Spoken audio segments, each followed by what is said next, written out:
Selamat datang di channel Hashtags. Pada video kali ini kita akan bahas tentang bahasa pemrograman PHP yang sering dipakai buat bikin website. Buat kalian yang belum tahu apa itu PHP, bisa simak penjelasannya di video cara bikin website.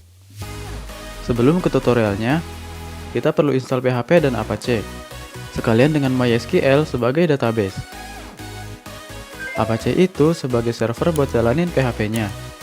Apache, PHP, dan MySQL udah ada di dalam satu aplikasi yang bernama Exam. Exam ini adalah aplikasi buat bikin server lokal berbasis Apache server.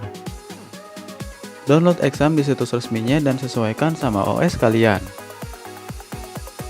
Contohnya di sini download buat Windows. Kalau udah selesai download, buka file installernya.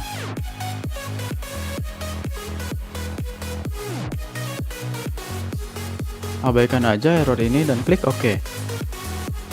Habis itu tinggal klik next sampai proses instalasinya jalan. Klik allow aja kalau pop-up ini muncul biar aplikasi Examnya nggak diblok sama firewall. Pas sudah selesai, klik finish dan Exam akan otomatis kebuka. Ketika kita mau ngoding PHP, pertama-tama jalanin Apache servernya. Klik start. Habis itu baru PHP-nya bisa jalan. Oh iya, kalau kalian mau pakai database MySQL, tinggal klik start aja di button ini. Buat bikin project PHP, bikinnya harus di direktori tempat install Exam-nya. Kalau kalian gak ubah apa-apa pas install Exam, maka direktorinya ada di C, Exam. Dan bikin projectnya di dalam folder htdocs. Kenapa harus bikin di direktori ini? Karena direktori inilah yang dibaca sebagai folder home sama Exam sebagai server lokal buat jalanin PHP. Sekarang kita coba bikin folder buat bikin project baru. Penamaan folder gak disaranin buat pakai spasi. Jadi kalau folder kalian pakai dua kata, pisahin aja pakai strip atau underscore. Di dalam folder baru ini kita bikin file dengan ekstensi file.php. Ini nunjukin bahwa kita bikin file PHP. Meskipun nanti ada coding HTML di dalamnya. Kalau kalian bikin coding PHP di dalam file dengan ekstensi .html, maka coding PHP-nya nggak akan jalan. Coding PHP ini dibuat dan diawali sama tag angel bracket alias kurung siku, diikuti tanda tanya PHP, dan diakhiri dengan tag tanda tanya kurung siku. Coding PHP juga kita bisa tulis dalam tag HTML. Di dalam sinilah kita bikin coding PHP-nya. Kalau kalian mau bikin komentar alias komen, kalian bisa pakai double slash untuk single line comment, dan slash tanda bintang atau asterik buat bikin multi line comment. Komentar adalah baris yang gak akan dieksekusi, alias bakalan diabaikan. Ini berfungsi buat dokumentasi dan buat ngasih keterangan tentang coding apa yang kita tulis. Echo alias echo ini adalah function bawaan dari PHP buat tampilin output. Pada video kali ini kita akan bahas beberapa dasar dari PHP. Yang pertama kita bahas variabel. Pembuatan variabel di PHP harus diawali sama simbol dolar dan disambung sama nama variabelnya. Contohnya kayak gini. Kalau kalian masukin nilai yang berupa teks pada variabel, jangan lupa kasih tanda petik di awal dan di akhirnya. Aturan pembuatan variabel harus diawali sama simbol dolar dan disambung sama nama variabel. Untuk penamaan variabelnya bisa diawali sama huruf alfabet atau underscore. Pembuatan variabel di PHP nggak boleh diawali sama angka.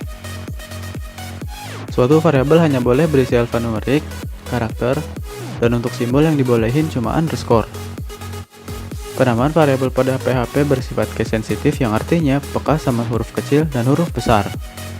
Jadi variabel ini dan ini dibaca sebagai variabel yang berbeda. Contoh buat nampilin variabel ke output ada dua cara. Bisa dengan cara langsung panggil di dalam function echo, dan bisa juga dipisah kayak gini. Titik di sini adalah operator penggabungan alias concat. Contohnya berfungsi untuk menggabungkan string dan variabel. Selanjutnya yang kedua kita bahas variabel scope. Kita bisa bikin variabel di mana aja. Dan variabel yang dibikin itu bisa digunain pada script yang lain. PHP punya 3 variabel scope, yaitu variabel lokal, global, dan statik. Variabel global scope adalah variabel yang dibuat di luar dari sebuah function, dan variabel ini hanya bisa diakses dari luar function. Jadi, kalau kita coba pakai variabel itu di dalam sebuah function, maka akan menghasilkan error. Kalau kalian bikin variabel di dalam function, itu namanya variabel scope. Kita bisa bikin variabel lokal dengan nama yang sama di dalam fungsi yang berbeda. Karena variabel lokal itu cuma dikenali sama function di mana mereka dibuat alias dideklarasikan. Biasanya, ketika suatu function selesai dieksekusi, semua variabelnya akan dihapus. Jadi kalau kita mau supaya variabelnya nggak dihapus, kita bisa bikin yang namanya variabel statik. Cara bikinnya cukup dengan pakai keyword statik. Setiap kali function dipanggil, variabel itu akan tetap ada dan bisa digunakan berulang kali. Oh iya, untuk nampilin data dengan PHP, kita bisa pakai statement echo dan print. Kedua statement ini kurang lebih sama, cuma beda return value-nya aja. Echo nggak punya return value, sedangkan print punya return value. Cara menggunakan echo ini kita bisa pakai tanda petik 2, atau bisa juga pakai tanda kurung, kayak gini. Nah, itulah perkenalan tentang bahasa pemrograman PHP dan cara instalasinya. Pembahasan pada video selanjutnya akan lebih penting buat disimak dan dipelajari. Sekian dan semoga bermanfaat. Thanks banget buat yang udah nonton. Kalau video ini bermanfaat buat kalian, silahkan like dan subscribe.